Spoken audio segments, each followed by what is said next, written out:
Hello, Fort Belvoir. Welcome to Belvoir In the Know, the only podcast created especially for the Fort Belvoir community to help you stay in the know on the go.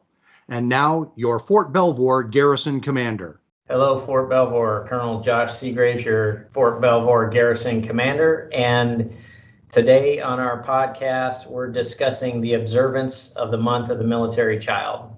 More than 1.7 million children have at least one parent serving in the military, and an estimated 900,000 children have had one or both parents deployed multiple times over the last 10 years, just to put that into context. So first, we have two special guests today. We're going to talk to our school liaison officer, Ms. Jaimie Albers, who will provide an informational update about programs available to support military children, including a counseling program created specifically to support those children.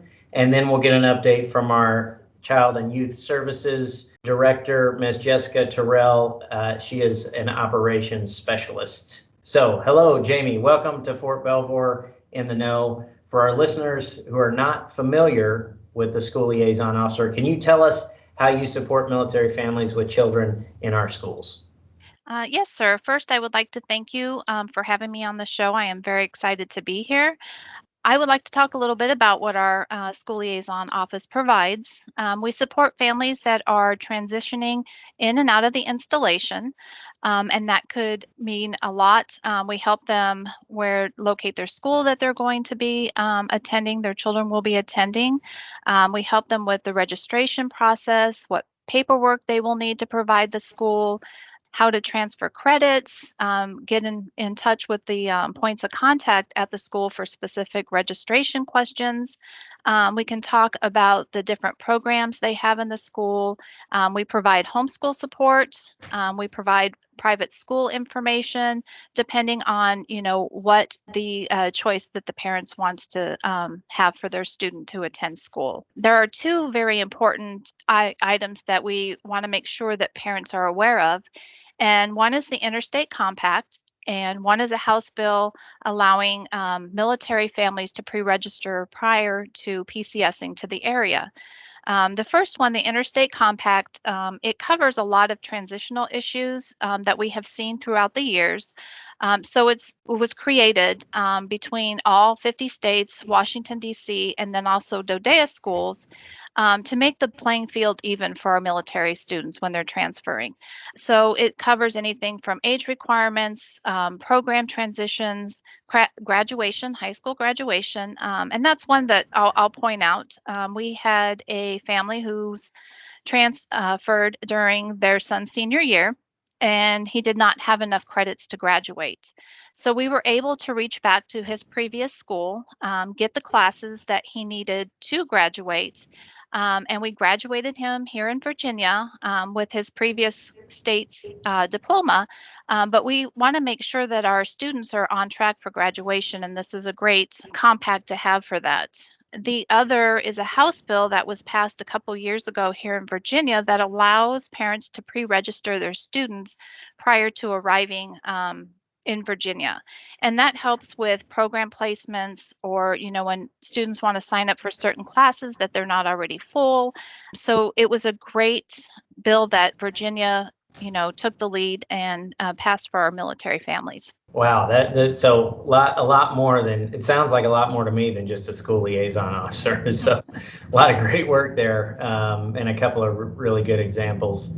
So as I mentioned in the intro, we also have one of our CYS operations specialists, Ms. Jessica Terrell, joining us. Jessica, could you just share a few events and activities we've been doing throughout the month to honor our military kids?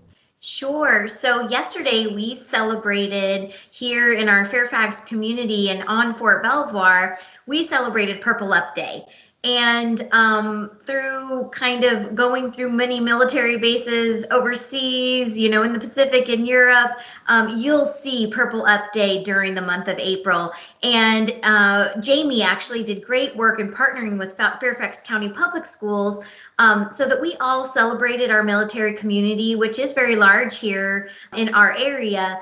And my child even goes to a school here in the community, and her teacher was in purple. All the kids, all the administrators there in the community were in purple, as well as in all of our CYS programs here on Belvoir. And it was really great to see that whole community effort coming together to support our kids. Yep. Yeah, I agree. I've got 2 kids at high school off post, obviously, Fairfax County, and their school celebrated as well for at least the ones that were in person. So yeah, absolutely great event, and just a reminder of all our military children.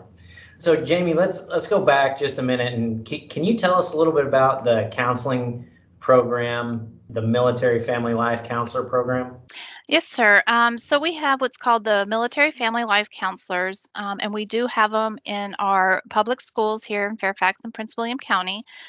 We started with Fort Belvoir Elementary School here on Fort Belvoir, and we've had them in the school since 2009.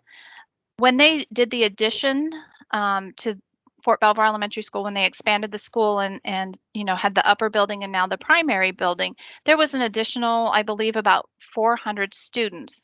So at the beginning, we only had 2 MFLACs in Fort Belvoir Elementary School, but as they expanded and we got more students in, we realized that we needed more support into the schools. So we were able to request for an additional 2 MFLACs. So now Fort Belvoir Elementary School has a total of 4 MFLACs. And we also have the Military Family Life Consultants in our feeder school, Whitman Middle School, and Mount Vernon High School.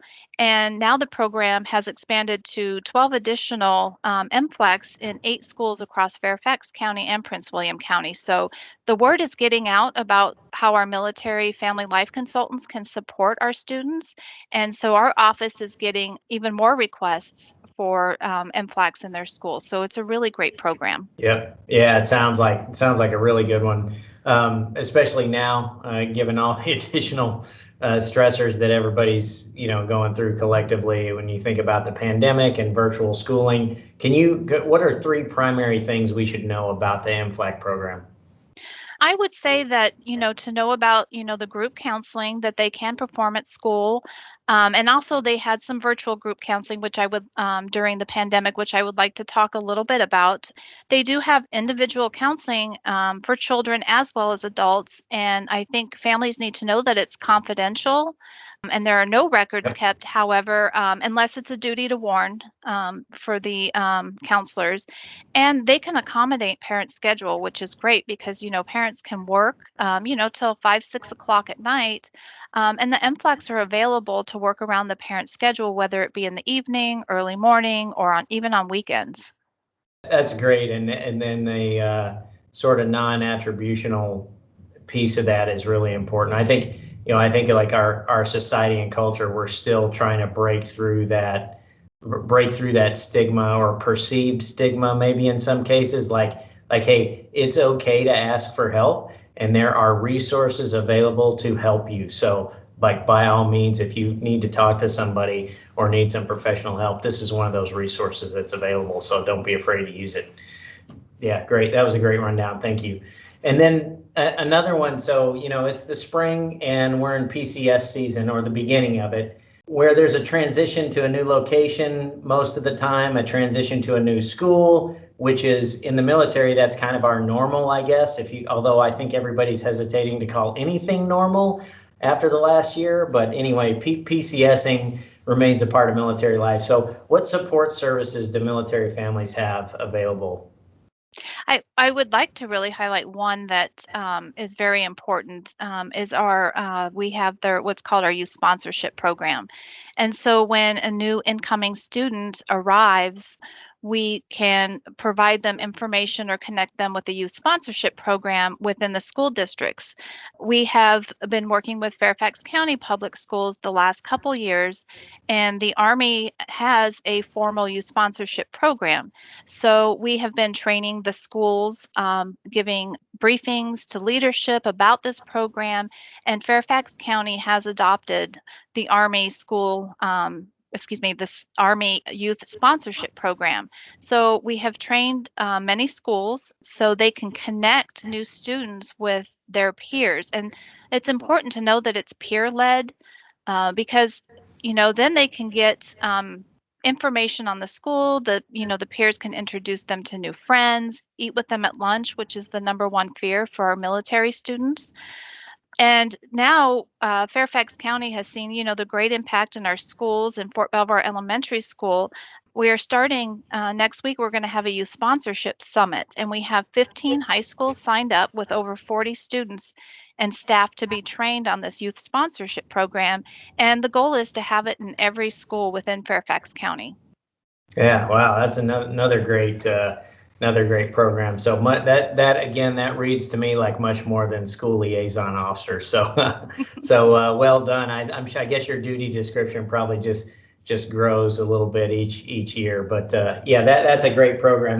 That sponsorship is critical, especially of children, but also for our soldiers and our families as they PCS to new locations. Sort of in line with the People's First and sponsorship program that the Army has. So well done there. Thank you, Jaimie. Okay, hey, so back to Jessica for just a minute. So there's still some activities and a contest that's going on throughout the end of the month. What can military children look forward to? So actually, starting today and through Saturday, we've got the Boys and Girls Club of America's Teen Summit. And BGCA is a huge supporter of military families and been a partner with CYS for many, many years. And that Teen Summit starts today, but it goes on through. Actually, the link is still live. You can still register.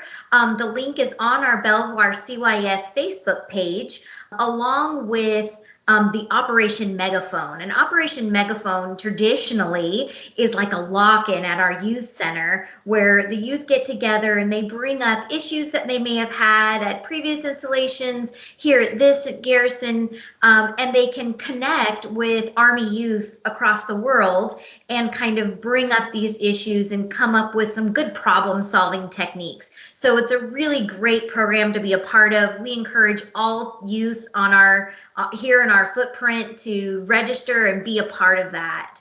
Our youth program here on Fort Belvoir is really one of the best kept secrets here on Belvoir, and we encourage everyone to take advantage. And really, it's 12 to 18 years old and completely free, sir. And it's a great service for our youth. And has so many more opportunities. Jaimie mentioned the youth sponsorship program. They also support a youth council, which is a youth leadership program that meets monthly, also to talk about, hey, menus, what do we have to eat here, what's available to youth, what might need repair on the Garrison. And it's really great to give our young leaders that voice. Another thing that they're involved with is the Workforce Pet Prep program, and that's also in support with Boys and Girls Clubs of America.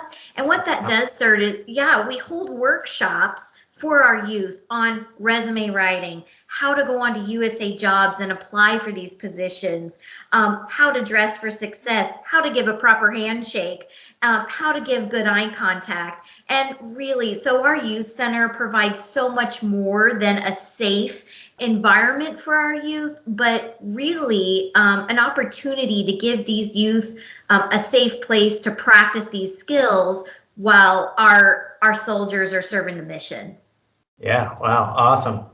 Oh, that was a really good rundown, Jessica. A lot going on there too. So and I think what's interesting about this is about both of these examples of both CYS and then our school liaison officers, you find these examples every single day on Fort Belvoir in all areas that we that we support. And so, whether that's at the hospital or the USO or CYS or in our schools, there's all kinds of hidden opportunities like that, and there are real gems for our families and our community here at the Fort Belvoir Garrison. So thank you, I appreciate it. Great rundown. So Jaimie and Jessica, thank you both. Greatly appreciate your participation today and education, not just for me, but also for our Fort Belvoir community. Very well done. You mentioned the Facebook page. Is there another way that folks can contact you for CYS programs? Sure. So our Fort Belvoir MWR website would also be a great page for any resources and information. So they can go on and hop on there. Just Google search Fort Belvoir MWR. All right, awesome. Thank you. And then Jaimie, how about contacting you? Yes, sir. MWR, again, you can go on their webpage and go under School Liaison Officer and hit Contact Form, and it goes directly to my email, so then I can assist that way. Great, thank you. Okay, once again, Jessica, Jaimie, thank you. Very well done today. I appreciate both of you joining us. And for everybody listening, don't forget to download the Garrison app, make Fort Belvoir your installation of choice. Connect with us on our Fort Belvoir website and Facebook page. Follow the Fort Belvoir CYS on Facebook. Don't forget to wash your hands, wear a mask, and watch your physical distancing. And by all means, when you're eligible, please strongly consider getting the COVID-19 vaccine. So for everybody, once again, thanks for joining us. And from me to you, now you know.